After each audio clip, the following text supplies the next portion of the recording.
Controller यूनानी के रह चुके हैं, लाइसेंसिंग अथॉरिटी यूनानी के आप बहुत सारी एडमिनिस्ट्रेटिव पोस्ट पे आप पहले भी रह चुके हैं, जैसे ministry of Ayush, director of Ayush में ई ऑफिस के एडमिनिस्ट्रेटर रहे हैं आप नोडल ऑफिसर रहे creation of website of directorate of Ayush government of Delhi में, आप नोडल ऑफिसर रहे हैं database of MIS for directorate of Ayush के लिए, आप नोडल ऑफिसर रहे हैं dealing with the misleading advertisement of Ayush government of Delhi में।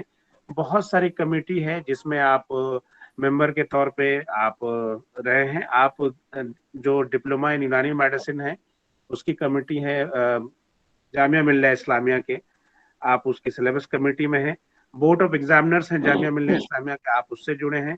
Board of examiners Delhi university new Delhi जो उससे आप जुड़े हुए हैं। आपका ताल्लुक बिहार से है, आपने BUMS अलीगढ़ मुस्लिम यूनिवर्सिटी के अजमल खान तिबिया कॉलेज अलीगढ़ से किया है, और आपने MD हैदराबाद से किया, हैदराबाद के जो स्टेट कॉलेज है वहां से किया है। एक्सपर्टीज है आपकी जो ड्रग डीलिंग यूनानी की ड्रग्स है उनकी क्वालिटी कंट्रोल में, उनके लॉज बनाने में, किस तरह से कंपनियां अपने क्वालिटी को मेंटेन करे, उसकी यूनानी की कंपनीज होती हैं वो, और दूसरे अभी जो फार्माको विजिलेंस है उसको भी आप देख रहे हैं। सर बिना किसी ताखीर के मैं आपको बताता चलूं कि ये जो प्रोग्राम है ये 15 डेज का प्रोग्राम पहली बार से सैम ने लॉन्च किया है नए फ्रेश बैच के लिए। ये बच्चे अभी तक क्लास में नहीं आ पाए हैं, लेकिन कोविड के स्ट्रिक्ट प्रोटोकॉल की वजह से हम ऑनलाइन इसको कर पा रहे हैं। वजह यह है कि किसी तरह से हम अभी इसको गैदरिंग कॉलेज में जमा नहीं कर पाते हैं, तो इनके लिए जो प्रोटोकॉल है उसमें इनको यूनानी में अपनी शुरुआत करने से पहले पूरे जो स्टेटस है यूनानी का उससे इनको रूबरू करने का ये प्रोग्राम है। इसी कड़ी में आपको भी आज जहमत दी जा रही है। स्टूडेंट आप लोग अपना फोन माइक्रोफोन स्विच ऑफ कर लेंगे, म्यूट कर लेंगे, और अब आप सुनेंगे डॉक्टर मोहम्मद खालिद साहब को। कॉलेज की तरफ से, इंतजामिया की तरफ से और स्टूडेंट्स की तरफ से मैं इस प्रोग्राम में आपका खैर मकदम करता हूँ। डॉक्टर मोहम्मद खालिद साहब। जी शुक्रिया, बहुत बहुत अमीर साहब। क्या स्क्रीन शेयर कर पा रहा हूँ मैं? यस सर, आ रही है, आ रही है। Thank you. स्टूडेंट्स के कमेंट्स भी देख रहा था मैं, परेशान हो रहे हैं स्टूडेंट्स। देखो ये सब लाइफ की शुरुआत है, और अभी से इन सब चैलेंजेस का फेस करना सीखें आप लोग। पढ़ाई को बहुत ज़्यादा बर्डन ना बनाएं, एंजॉय करिए लाइफ को। सबको मुबारकबाद कि आपको स्टेट गवर्नमेंट कॉलेज में आपको सीट मिली, और मुबारकबाद थैंक्स SCIM को भी कि उन्होंने पहली मर्तबा इस तरह का प्रोग्राम, इस तरह का कॉन्सेप्ट इनिशिएट किया। हम लोगों के ज़माने में ये नहीं था, और मैं सिलेबस और पूरा स्ट्रक्चर देख रहा था आप लोगों का कि जिस तरह से उन्होंने पूरे सिस्टम को कवर किया है इस कॉन्सेप्ट में, वो यकीनन जिन लोगों ने भी इस कॉन्सेप्ट की शुरुआत की होगी वो काबिल मुबारकबाद है। कॉलेज को भी, कॉलेज इंतज़ामिया को भी काबिल मुबारकबाद, वो भी मुबारकबाद के मुस्तहक है कि उन्होंने न सिर्फ एक अपनी फैकल्टी को इसमें इन्वॉल्व रखा, बल्कि उन्होंने पूरे गैलेक्सीज ऑफ यूनानी को उन्होंने आपसे जोड़ा। मैं आपको ये बता दूं कि इस तरह की अपॉर्चुनिटीज़ फाइनल ईयर तक के BUMS स्टूडेंट्स को नहीं मिलती हैं। इंटर्नशिप और PG में जब वो कॉन्फ्रेंसेस में जाते हैं, किसी स्टेट लेवल के सेंट्रल लेवल के प्रोग्राम में जाते हैं, तब जाके इस तरह की अपॉर्चुनिटीज़ मिलती हैं कि आप इस तरह के मैं लिस्ट देख रहा था आपके पूरे शेड्यूल की, तो उसमें जिन लोगों को सुनने का मौका मिला है या मिलेगा, यकीनन बहुत खुशकिस्मत हैं आप लोग। और आप लोगों को कॉलेज के जो जिम्मेदारान हैं तो उनका तहे दिल से आप लोगों को इसका शुक्रिया अदा करना चाहिए। देखिए ये जो सर एक मिनट सर ये आपकी स्क्रीन में नीचे हाइड आ रहा है, उसको हाइड कर दीजिए सर। अब ठीक है? जी सर, थैंक यू। तो ये बहुत ज़्यादा वक्त रहता नहीं पढ़ने पढ़ाने का, आपने भी देखा होगा, आपको भी एक्सपीरियंसेस है स्कूल में, कॉलेजेस में, कि फर्स्ट क्लास जो भी होती है उसमें थोड़ा इंट्रोडक्टरी सेशन होता है, थोड़ा हंसी मजाक, तो उससे एक इंटरेस्ट सा क्रिएट होता है पढ़ाई में। तो बहुत ज़्यादा इसको परेशान मत होइए आप लोग, इतना लेंथी सिलेबस है और सुबह से शाम तक पढ़ा रहे हैं, उसमें कभी नेट जा रहा है, कभी आवाज़ चली जा रही है, कभी वीडियो बंद है, कभी स्लाइड नहीं चल रही है। मैं कमेंट देख रहा था कि किसी ने कहा जुमा है छोड़ दो, छुट्टी होती है, किसी ने कहा कि संडे में छुट्टी होती है। अच्छी बात है, ये सब चीज़ें होती रहनी चाहिए। तमीज़ एंड डिसिप्लिन के दायरे में अगर आप हंसी मजाक का माहौल रखें क्लास में, तो आपको पढ़ने में दिल लगेगा, टीचर्स के साथ इंटरेक्शन करने में मजा आएगा। बट उसके अपने एक लिमिटेशंस होने चाहिए। मैं बार ये बात इसलिए कह रहा हूँ कि अभी आपको 5.5 साल तक एक प्रोफेशनल क्लासरूम का एक्सपीरियंस करना है, उसमें टीचर्स होंगे, स्टूडेंट्स होंगे। तो अगर आप इन लिमिट्स को, इन डिसिप्लिन्स को अगर आप कायम रखेंगे और उसमें आप पढ़ने लिखने हंसने मजाक करने का माहौल बना के रखेंगे, तो आप अच्छे से टेंशन फ्री होके इस चीज़ को सीख सकते हैं। याद रखिए कि जब आप 10th में थे तो आपको घर पे लोग कहते थे कि बस 10th कर लो, उसके बाद सब कुछ ठीक हो जाएगा, यही सब कुछ है, आयरन गेट है, ये है वो है। फिर जब आप 12th में गए तो कहा गया कि बस ये है वो 12th के, अगर इसमें तुम अच्छा स्कोर कर लो तो इसके बाद तो तुम्हारी लाइफ प्रोफेशनल हो जाती है, अब तुम्हें कोई प्रॉब्लम नहीं है, बस ये मेहनत कर लो 2 साल।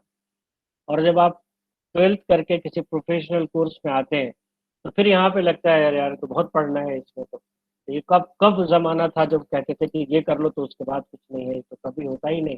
अभी बीयूएमएस में मैं आपको ये कहूंगा कि बीयूएमएस आपके लिए कुछ भी नहीं है जब जब तक कि आपका पीजी में एडमिशन ना हो जाए। तो आपको हंसी आ जाएगी कि अभी तो 10th और 12th की बात है या बीयूएमएस की बात है।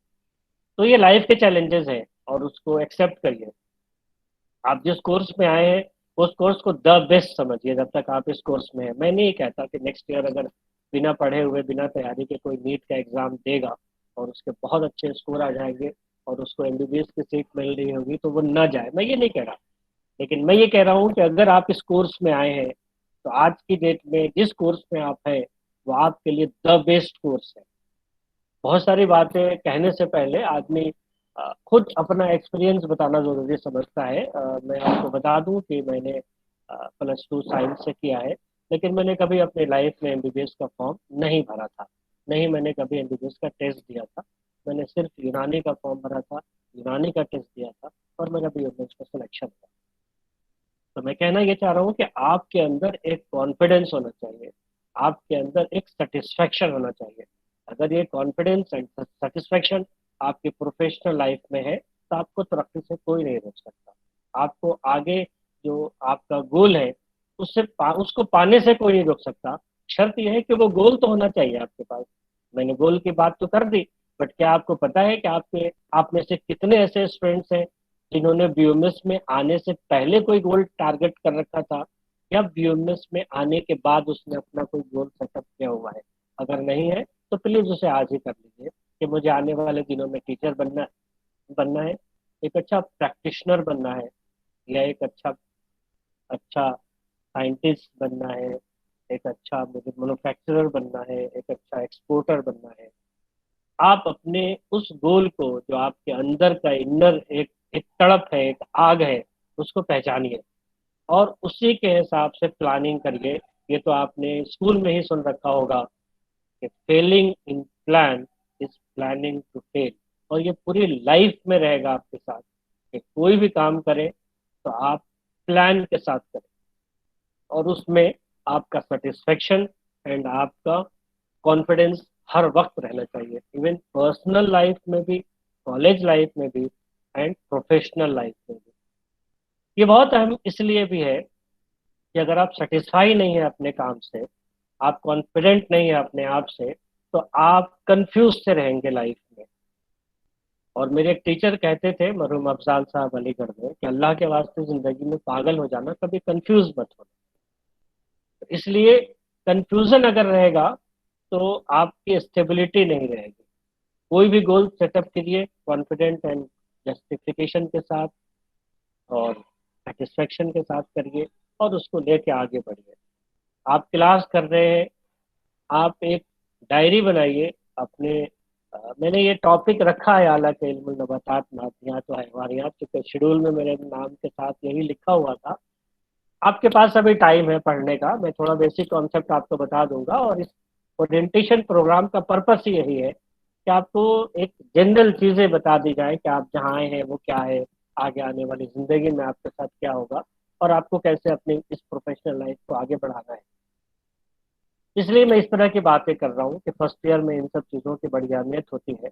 और मेरा अपना एक्सपीरियंस ये है कि 2 ही ईयर की बातें ज़्यादा याद रहती हैं, फर्स्ट ईयर की और फाइनल ईयर की।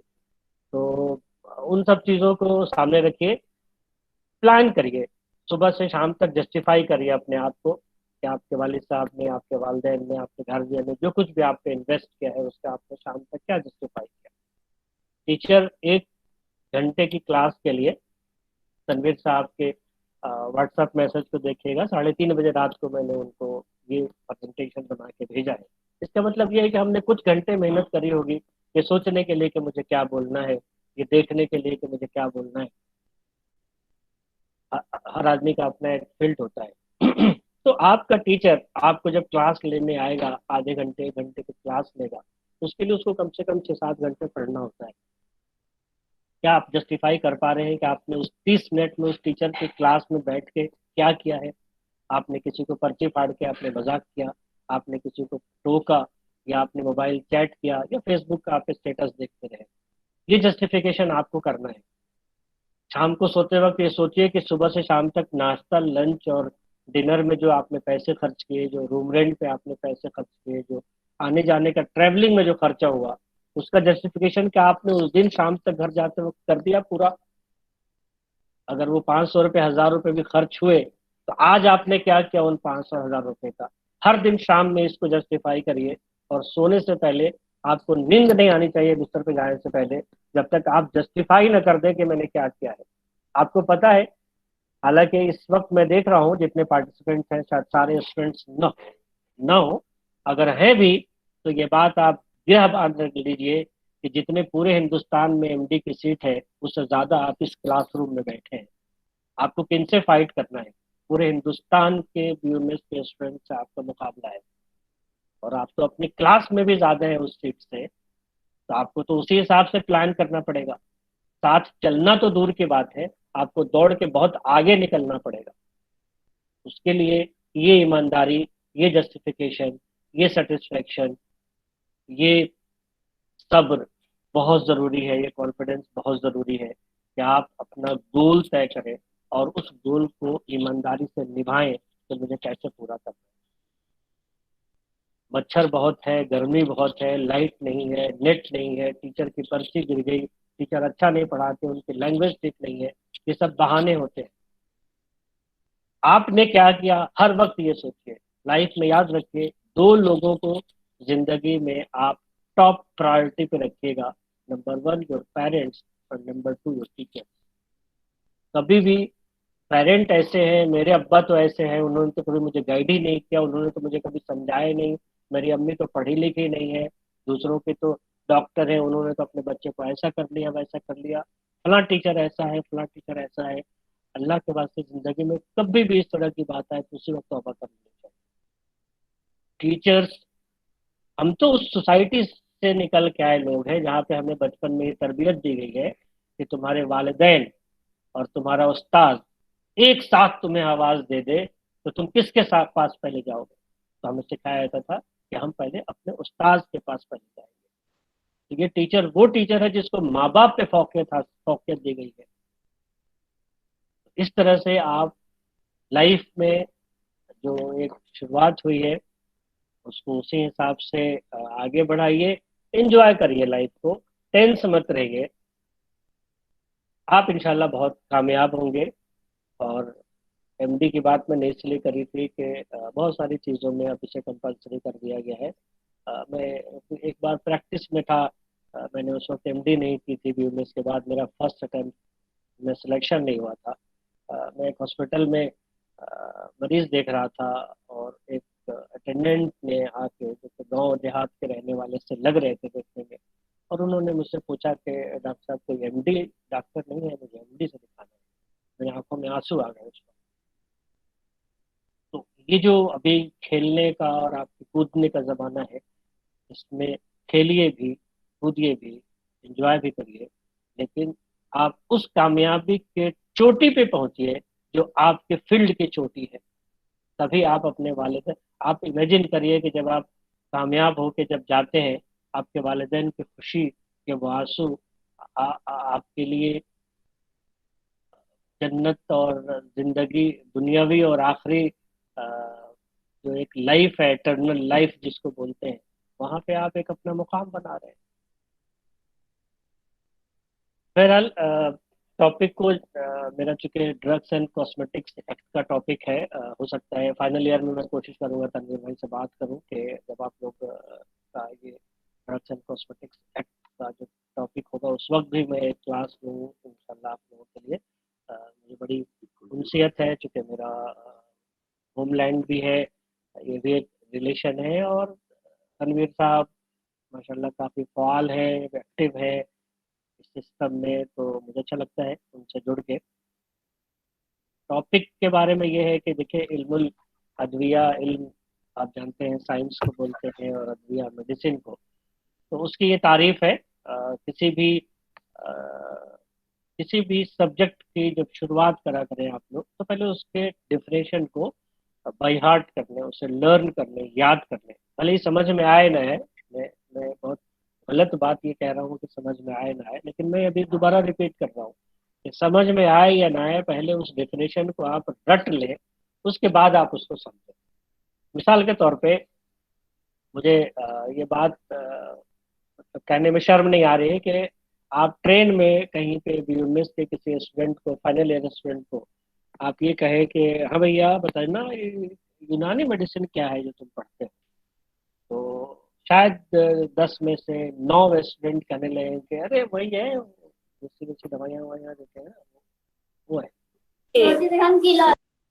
तो कहने का मतलब ये है कि एक स्टूडेंट, एक लिटरेरी तरीका होता है किसी भी चीज़ को बताने का, तो उसमें डेफिनेशन जो है इन वर्ड्स बताना चाहिए, उसके बाद वो आपको समझाने के लिए कहे या बताए कि क्या बात है, इसका मतलब क्या है, तब आप उनको अपने अल्फाज में समझाइए। एग्जाम में भी जब भी आपसे कोई पूछे तो आप उसे डेफिनेशन ज़रूर लिखिए, और डेफिनेशन कोशिश करिए कि आपको किताबी लैंग्वेज में याद रहे, डिक्शनरी की लैंग्वेज में याद रहे। जैसे हेल्थ की तारीफ आपने पढ़ी होगी, सेहत की तारीफ आपने पढ़ी होगी, उसके बाद आपको उसे डिस्क्राइब करना है। तो इल्म अदविया ये एक ऐसा तिब्बी इल्म है जिसमें मखसूस तौर पर दवाओं के बारे में तफसील के साथ मालूमात हासिल। ये सब अल्फाज आएंगे आपके पास। मैं अपने टॉपिक की तरफ आपको लाने के लिए मैं ये एक बैकग्राउंड बता रहा हूँ कि सबसे पहले हमने इल्मुल अदविया की बात करी, और फिर इल्मुल अदविया के अंदर बहुत सारे ब्रांचेज हैं उसकी। मिसाल के तौर पे उसकी एक ब्रांच का नाम है कुल्लियात अदविया। तो इसकी तारीफ यह है कि इल्मुल अदविया की उस शाख में कवानीन व उसूल अदविया से मुताल्लिक बहस की जाती है। अब कवानीन और असूल क्या है, ये सब आप लोगों को क्लास में बताया जाएगा, लेकिन अभी सिर्फ आप इतना याद रखिए कि कुल्लियात अदविया में ही ये वो माखज़ अदविया है जो सोर्सेस ऑफ ड्रग्स कहा जाता है, जो कि मेरा आज टॉपिक है। ये 3 सोर्सेज है यूनानी सिस्टम ऑफ मेडिसिन के। एक बॉटनिकल सोर्स है, एक एनिमल सोर्स है, और एक मिनरल सोर्स है। ये बात हम सब साइंस के स्टूडेंट हैं, हम जानते हैं कि हम इस पूरी दुनिया में, सरजमीन में जो भी फिजिकल फॉर्म में कंटेंट है, जो भी दुनिया में चीजें हैं, वो इन्हीं 3 ग्रुप्स में है। या तो वो प्लांट या बॉटनिकल पार्ट का होगा, या वो एनिमल से कुछ ना कुछ उसका रिलेशन होगा, या वो जियोलॉजिकल या मिनरल सोर्स होगा उसका। तो जो यूनानी सिस्टम है, कई सारी क्लासेस हो गई होंगी आपकी, और तबीयत और नेचर और इस पे बात हुई होगी, तो उसमें आपने देखा होगा कि यूनानी सिस्टम का जो बेसिक कॉन्सेप्ट है वो तबीयत और जो जिस्म के अंदर जो इखलात है, जो अरकान है, उनके स्ट्रक्चर की बात करता है, और उनसे, उन्हीं नेचुरल सोर्सेस से उसको ठीक करता है। अब आप ये देखिए कि जब आप यूनानी सिस्टम में आए हैं, जब आप इसको आगे जाएंगे तो आप यूजुअली इसका ट्रांसलेशन करके पढ़ेंगे, टीचर्स भी आपको ट्रांसलेशन करके बताएंगे। जो किताबें होंगी अगर उसमें इंग्लिश में इस्तिलाहात लिखे होंगे वो भी ट्रांसलेशन करके लिखा हुआ होगा। लेकिन आज एक बात याद रखिएगा, पूरे पूरे प्रोफेशनल लाइफ में, बीयूएमएस में, एमडी में, या इवन जब आप आगे रिसर्च के फील्ड में रहे, कि कभी भी एक सिस्टम का वर्ड दूसरे सिस्टम में 100% ट्रांसलेशन नहीं कर पाता। अजीब सा लग रहा होगा आपको। मिसाल के तौर पे तबीयत एक लफ्ज आएगा बार बार यूनानी सिस्टम में।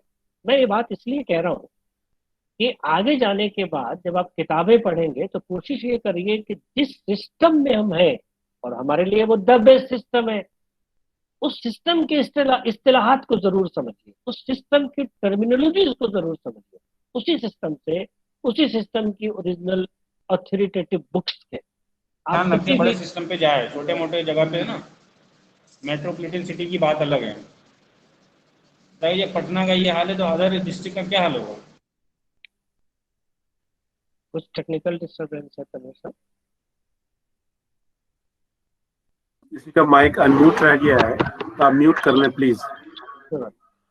तो मैं ये कह रहा था कि उस सिस्टम के जो वर्ड्स हैं, उसकी इस्तिलाह, उसको उन्हीं सिस्टम के कॉन्सेप्ट से समझिए। इसमें बेस्ट एग्जांपल मैं तबीयत को देता हूँ। आप तबीयत को अपने फर्स्ट ईयर के जब क्लासेस होंगी अद्विया की या कुलियात की या उम्र तबिया की, तो आप तबीयत को पहले समझिएगा यूनानी के किसी टीचर से।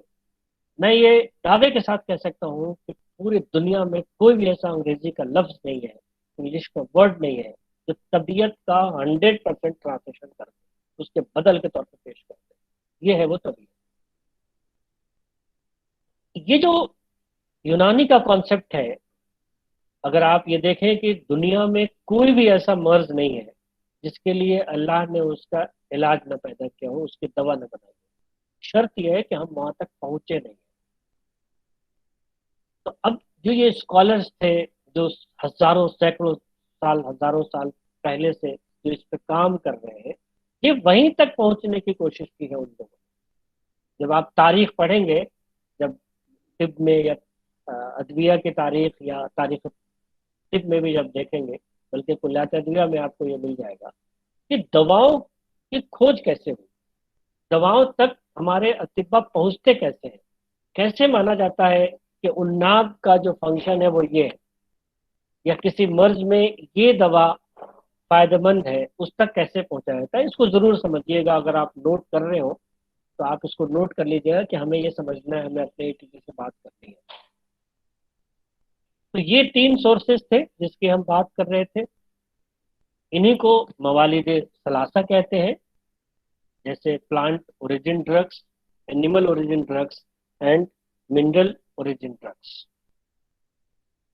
अब ये इल्मुल नबातात, जिसमें प्लांट्स ओरिजिन मेडिसिन की बात की जाती हो, हैवानियात जिसमें एनिमल ओरिजिन मेडिसिन की बात की जाती हो, मादनियात जिसमें मिनरल ओरिजिन मेडिसिन की बात की जाती हो। जैसा मैंने कहा कि पूरी सरजमीन पे, यूनिवर्स में इन्हीं 3 ओरिजिन की चीजें अपने नेचुरल फॉर्म में मौजूद है।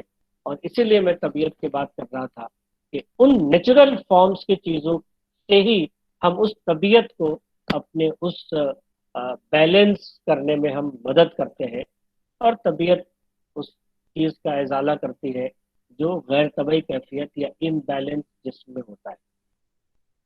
+2 में साइंस में आपने देखा होगा, एलिमेंट्स की बात आपने करी होगी। जब आप आगे जाएंगे तो आपको 2 तरह की दवाइयां पढ़ाई जाएंगी। एक को बोलते हैं मुफरद अदविया और एक मुरक्कब अदविया। यहाँ पे इस कॉन्सेप्ट को समझना बहुत जरूरी है कि ये जो मुफरद, जिसको सिंगल मेडिसिन बोलते हैं यूनानी में, ये इसलिए मैंने कहा कि जब आप ट्रांसलेशन करेंगे समझने के लिए तो वो 100% ट्रांसलेशन नहीं हो सकता।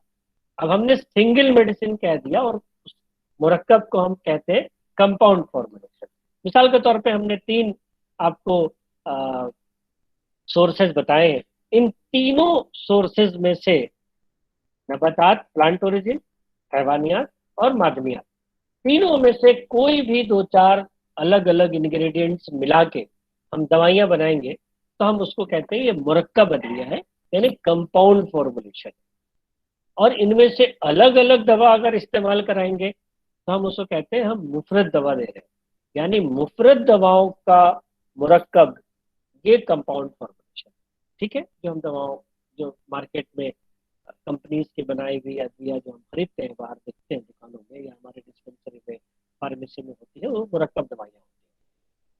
अब यहाँ हमें समझना ये जरूरी है कि ये जो मुफरद दवा है, ये साइंसी एतबार से, स्ट्रक्चर के एतबार से, अपनी साख के एतबार से ये मुफरद नहीं है। ये खुद अपने आप में कॉम्प्लेक्स स्ट्रक्चर है, एक कंपाउंड स्ट्रक्चर है। मिसाल के तौर पे आप कोई भी एक स्टोन ले लीजिए, या कोई भी आप एक घर में कोई नमक ले लीजिए, कोई भी एक केमिकल उठा लीजिए मार्केट से, उन सब के अंदर एक केमिकल स्ट्रक्चर है, कई सारे एलिमेंट्स का एक कंपाउंड है। वैसे ही आप एक कोई प्लांट ले लीजिए, गुलाब का फूल ले लें, उस फ्लावर के अंदर कुछ वोलेटाइल ऑयल्स हैं, कुछ फिक्स्ड ऑयल्स हैं, कुछ अल्कलॉइड्स हैं। आप कोई जड़ ले लें, उसमें टैनिन्स हैं। कुछ प्लांट्स के अंदर जो सिक्रीशंस होते हैं उसके अंदर कई सारे अल्कलॉइड्स पाए जाते हैं, केमिकल कंस्टिट्यूएंट्स हैं उसके। तो पता ही चला कि जो मुफरद है वो अपने आप में मुफरद नहीं है, वो अपने आप में कॉम्प्लेक्स कॉम्प्लेक्स स्ट्रक्चर है।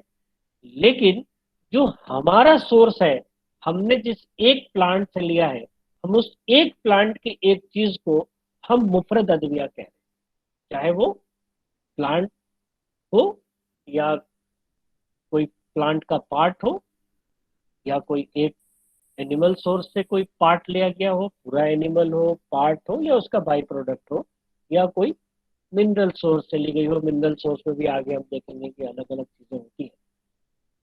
तो उनको एक तरह एक साथ रखेंगे मिला के, वो कंपाउंड फॉर्म।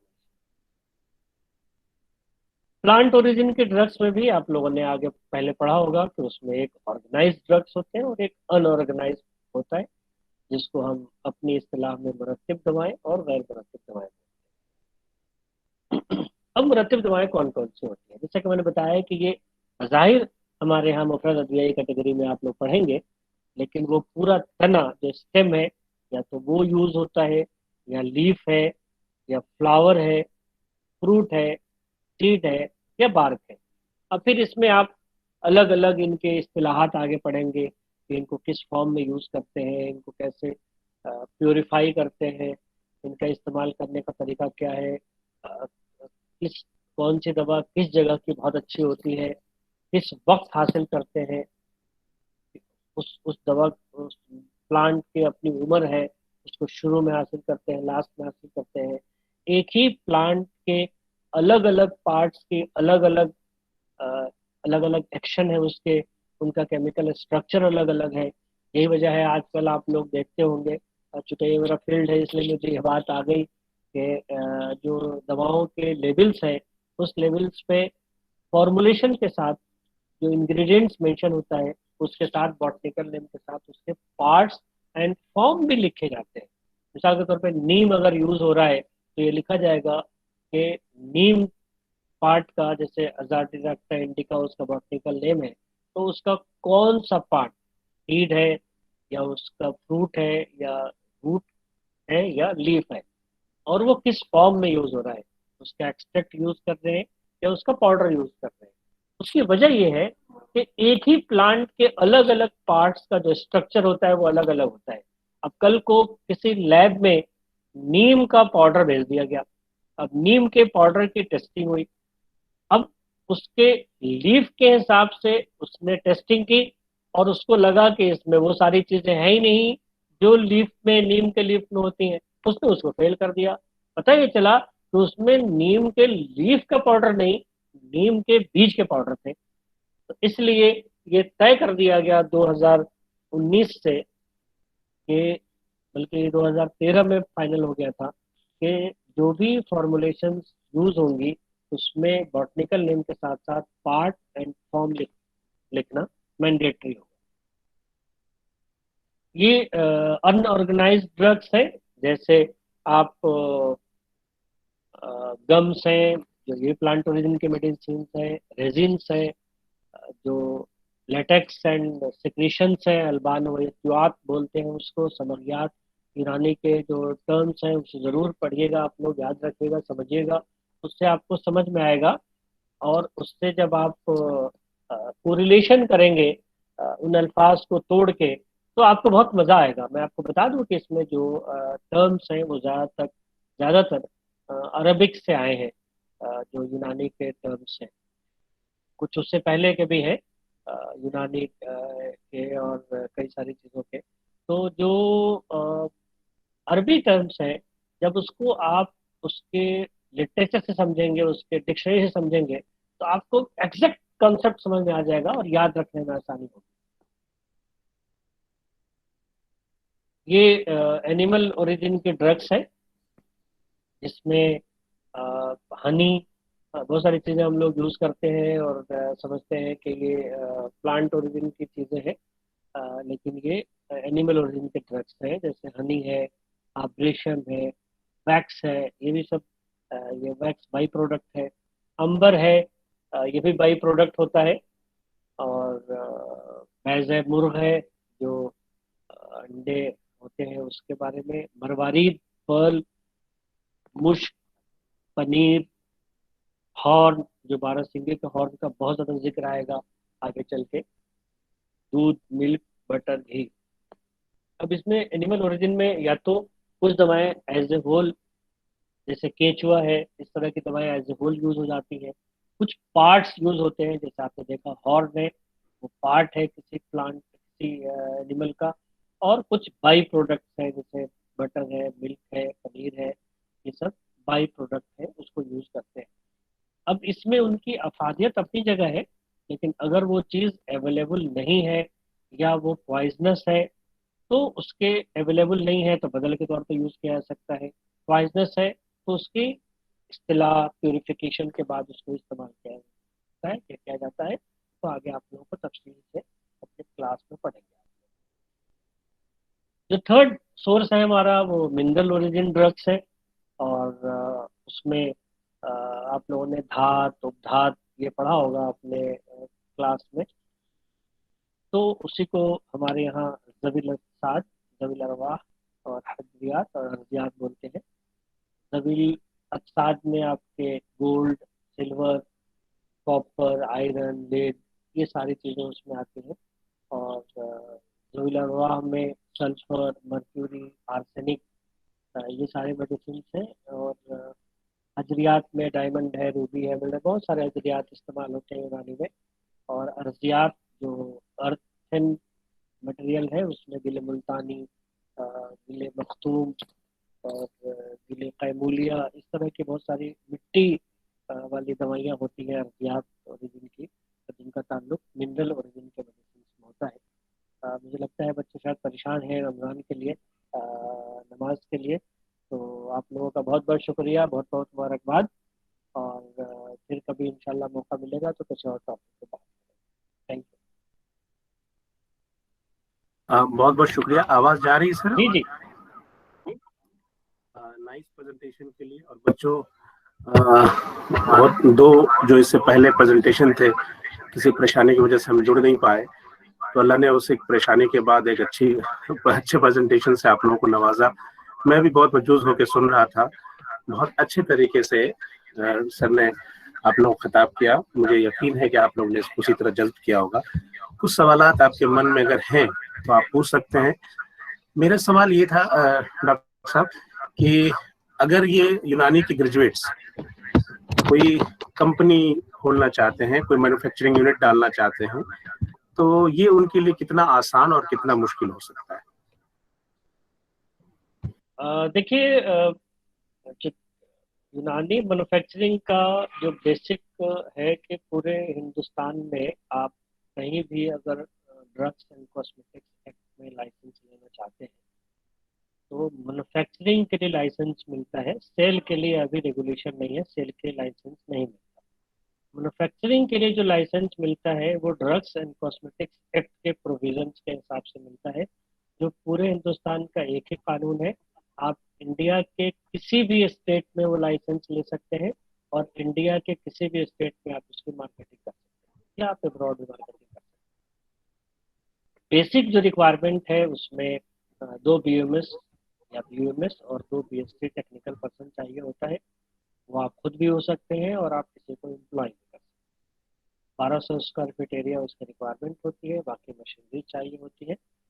तो वो ड्रग्स एंड कॉस्मेटिक्स एक्ट में आप एक चैप्टर नोट कर लीजिए, शेड्यूल टी। उस शेड्यूल टी के हिसाब से रिक्वायरमेंट पूरी करनी होती है और आपको लाइसेंस मिल जाता है। 500 रुपये उसकी फीस होती है, 5 साल के लाइसेंस। ये कितना कंपेरेटिवली मुश्किल या आसान होता है कि एमबीबीएस के कंपैरिजन में, अगर वो कोई मॉडर्न कंपनी डालना चाहते हो ड्रग मैन्युफैक्चरिंग की और हम डालते हैं, तो कंपेरेटिवली कितना हमारे लिए फिजिबल होता है? जो शेड्यूल टी है जो हमें लागू होता है आयुर्वेद यूनानी के लिए, और एलोपैथ की जो अंग्रेज दवाई बनाने की कंपनी होती है उनको शेड्यूल एम और शेड्यूल वाई का कंप्लायंस करना होता है। कंपेरेटिवली वो बहुत टफ है, चूँकि अभी तक हमारे यहाँ जीएमपी में जो सेंट्रलाइज एयर कंडीशन या HSBC, एक हैवॉक सिस्टम होता है HBAC, जो जो आप यूँ समझ लीजिए कि स्टरलाइजेशन को मेंटेन करता है, वो सब अब अभी हमारे यहाँ मैंडेटरी नहीं है। हालांकि अगर यूनानी आयुर्वेद में अगर आप WHO GMP के लिए अप्लाई करते हैं तो आज भी वो रिक्वायरमेंट है, लेकिन वो भी वो जो डोमेस्टिक GMP है उसमें मैंडेटरी नहीं है।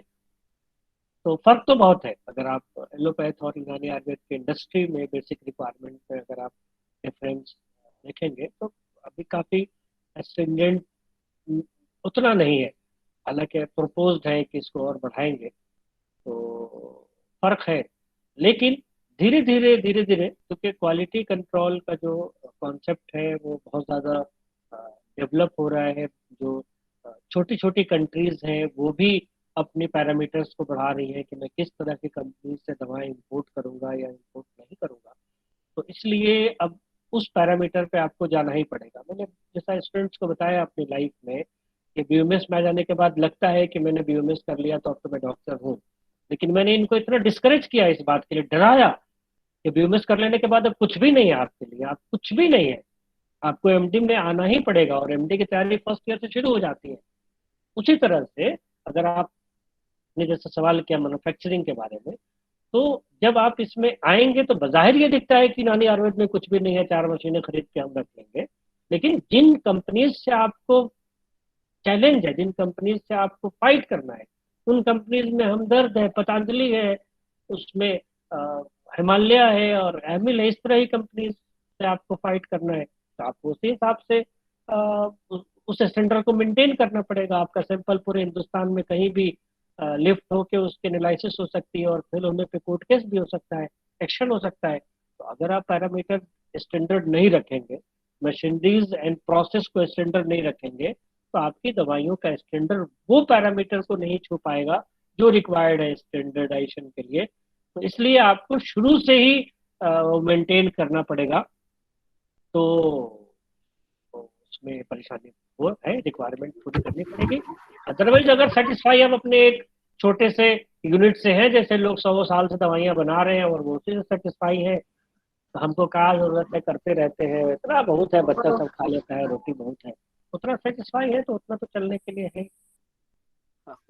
एक और सवाल इसी से ताल्लुक से है कि सर उडमा,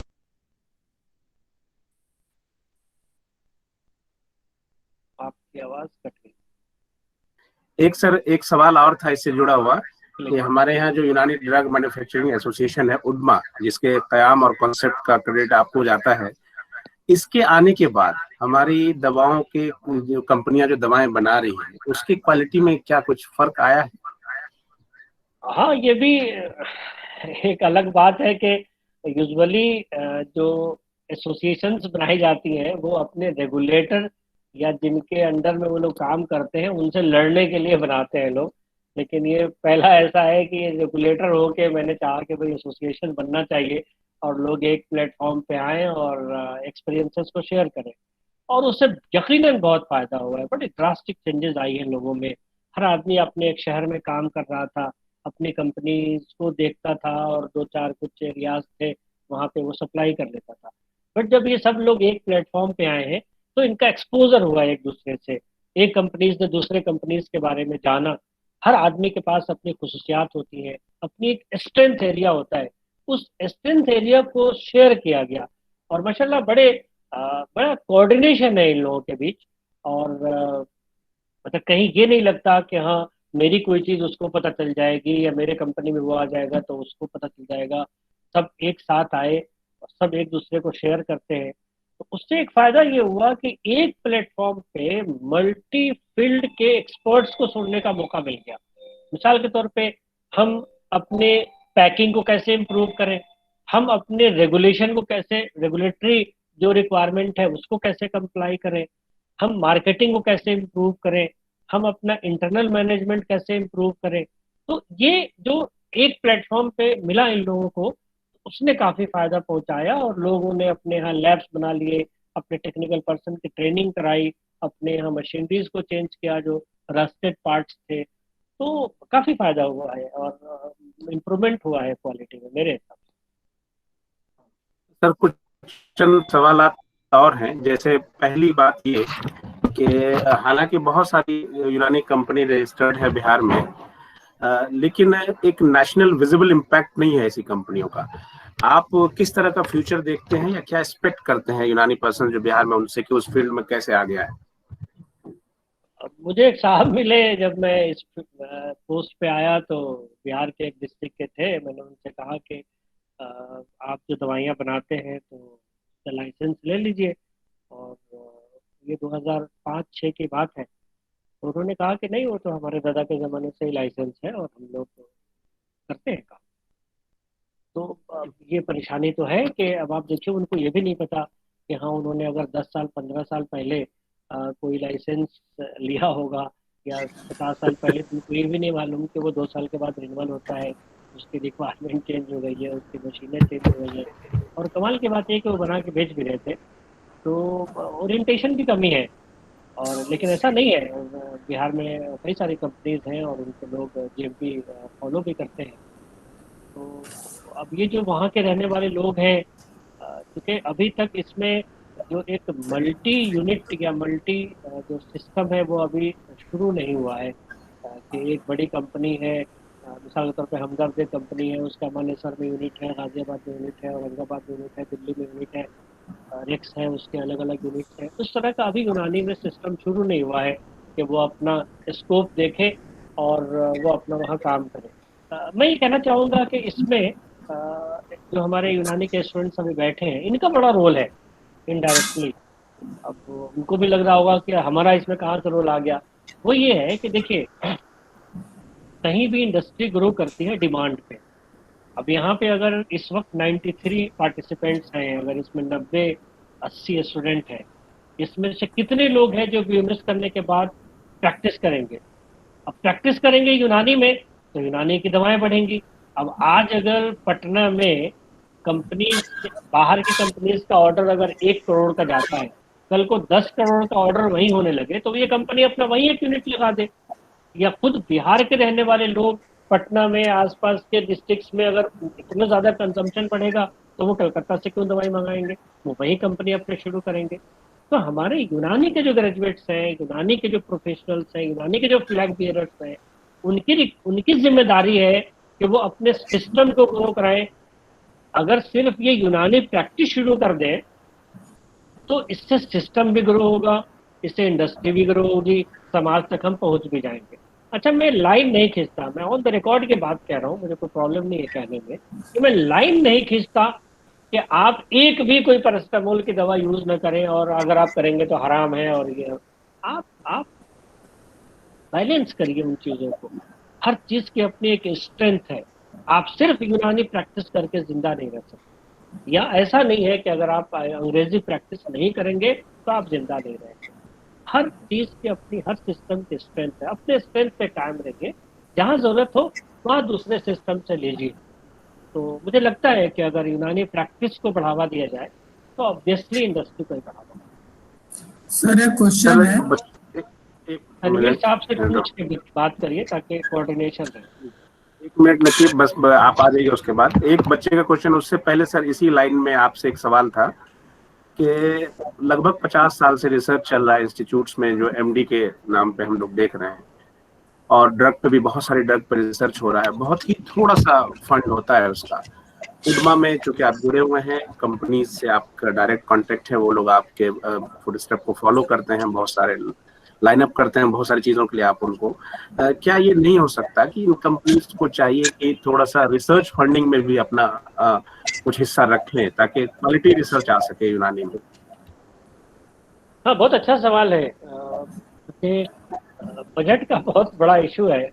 आपको ताज्जुब होगा कि मैं एक ऐसी कंपनी को जानता हूँ कि जिसका सिर्फ R&D पे इतना बजट है जितना पूरे यूनानी इंडस्ट्री का टर्नओवर है।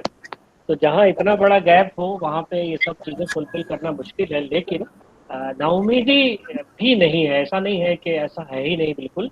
मैं ऐसी कंपनीज को भी जानता हूँ यूनानी की, जिनके टाइप्स हैं बड़े बड़े एलोपैथ के सेंटर से और बड़ी बड़ी यूनिवर्सिटीज एंड इंस्टीट्यूट से, जिनमें गवर्नमेंट के कोलैबोरेशन के साथ, यानी गवर्नमेंट की जो रेगुलेटरी अथॉरिटीज़ हैं उनके यहाँ रजिस्ट्रेशन है उनका, और उन फॉर्मुलेशन पे, उन प्रोजेक्ट पे काम चल रहा है। तो रिसर्च का काम चल रहा है, बट ये कहना आपका ठीक है कि जिस लेवल का की R&D होनी चाहिए थी, शायद उस लेवल की R&D हम तक नहीं पहुंच पाई है। उसके कई सारे मल्टीफैक्टरल एस्पेक्ट हो सकता है उसका। मुझे लगता है कि ये हम लोग MD एंड रिसर्च के लेवल पे बात करेंगे। अभी UG के हमारे स्टूडेंट्स हैं, इनको अगर ये एहसास है इस बात का, तो मुझे लगता है कि इनमें से कुछ न कुछ ऐसे स्टूडेंट्स, अगर 5 स्टूडेंट भी ऐसे निकल जाए जो किसी इंटरनेशनल लेवल पे अपना कोई रिसर्च रिजल्ट दे दे, तो आपका ये प्रोग्राम कामयाब है, आपका एजुकेशन कामयाब है। तो मैं उम्मीद करूंगा इंशाल्लाह हमारे बीच से कोई ज़रूर स्टूडेंट तरह के निकलेंगे। हाँ, ये ज़रूर है कि आपने जिस तरह की बातें रेस की हैं, तो उससे क्या होता है कि स्टूडेंट्स के अंदर एक मोटिवेशन पैदा होता है कि यार इतना बड़ा फील्ड खाली है। आप अगर अभी केमिस्ट्री में चले जाएं, फिजिक्स में चले जाएं, तो स्कोप ही नहीं है। अब नैनो से आगे की बात चल रही है, लेकिन हमारे यहाँ यूनानी में इतना स्कोप है। तो अगर आपके अंदर कुछ काम करने का जज्बा है, तो यकीनन कंपैरेटिवली पूरी दुनिया में जितना भी साइंस का सिस्टम है, कंपैरेटिवली सबसे कम कंपटीशन यूनानी में, ये मैं दावे करता हूँ। सर, डॉक्टर नकीब, अगर आपका सवाल है तो आप पूछ सकते हैं सर से डायरेक्ट। सवाल ये है कि जैसे मॉडर्न सिस्टम में क्वैक डॉक्टर को पकड़ने के लिए जो है छापामारी होती है, उसी तरह से यूनानी सिस्टम में ऐसा कोई वो है कि मतलब जो बैठे हुए हैं हकीम बन जाते हैं और वो जो है दुकान खोले बैठे हैं, तो यूनानी में कोई ऐसा है सिस्टम?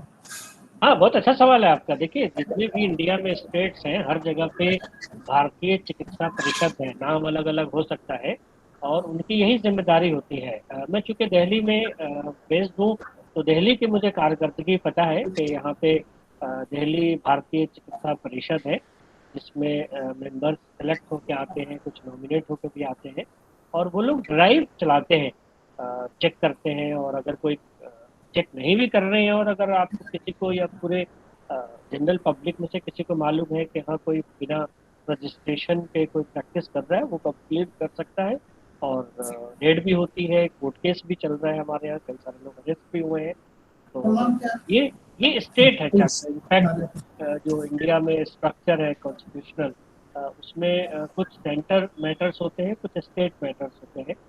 तो जो ये हेल्थ चैप्टर है, ये स्टेट चैप्टर है। तो इसका कानून तो सेंट्रल गवर्नमेंट बना देती है, लेकिन इम्प्लीमेंटेशन इसका स्टेट लेवल पे होता है। तो स्टेट काउंसिल की ये जिम्मेदारी है कि वो इन चीज़ों को प्लान करे कि वो कैसे इनको चेक करेगी, या कोई कंप्लेन आता है तो कैसे उसको शुक्रिया सर। बस आखिरी सवाल, जैसे ही बच्चों ने पूछा एज इट इज मैं आपसे पूछ लेता हूँ, अनऑर्गेनाइज्ड ड्रग को सेकेंडरी मेटाबोलाइट्स भी कह सकते हैं क्या? अभी रहने दीजिए इन लोगों के लेवल पे। मैं इसीलिए कह रहा था कि अभी तो सिर्फ इनको कॉन्सेप्ट समझने दीजिए। उन लोगों ने चूंकि पूछा था तो एज इट इज मैंने उसको आप तक रख दिया। कह सकते हैं। बहुत बहुत शुक्रिया आपका। और जुमा के दिन जो कि बहुत जल्दी भी होता है, मस्जिद जाना होता है और भी काम होते हैं, आप ऑन ड्यूटी है भी। इंतजामिया की तरफ से, सारे बच्चों की तरफ से बेहतरीन लेक्चर के लिए आपका बहुत बहुत शुक्रिया। आपको बार बार इसलिए भी हम जहमत देते रहेंगे कि हमारा हक ज्यादा बनता है आप पे। आप हमारे स्टेट से हैं और हमारे लिए लॉरेंस ला रहे हैं। आप दिल्ली जैसे स्टेट में यूनानी को, न के दिल्ली में, पूरे हिंदुस्तान की जितनी यूनानी की मैन्युफैक्चरिंग कंपनी है, आप उसके लिए एक मिसाल हैं, उनको गाइडलाइंस देते हैं। बहुत अच्छा लगता है ये जान के कि स्टूडेंट्स के हमारे स्टेट के हैं, आप इतना बढ़िया रिप्रेजेंटेशन दे रहे हैं। इंशाल्लाह आगे रिसर्च का एक प्रोग्राम आया चाहता है इसके बाद कि हम लोग किस तरह अपने रिसर्च को डिजाइन करें। अभी जो पीजी हमारे यहाँ है, डिफरेंट 5 डिपार्टमेंट्स में जो रिसर्च एमडी आया है, उसके ताल्लुक से भी आपको हम जहमत देंगे। फिलहाल इतना ही। आपके लिए सर बहुत बहुत शुक्रिया इस प्रोग्राम में जुड़ने के लिए, और खास के आज जो 2 लेक्चर हमारा गिल्च हो गया, जिसको आपने बहुत अच्छे से संभाला। मुझे लगता है कि वो थकन, सब टेक्नोलॉजिकल थकन जो हुई थी, वो भी दूर हो गई। बच्चे के बहुत सारे मैसेजेस आ रहे हैं कि हमारे लिए आप ये लेक्चर बहुत अच्छा रहा, उन्होंने इसको अच्छा मोटिवेटेड पाया। शुक्रिया बहुत बहुत। शुक्रिया बहुत।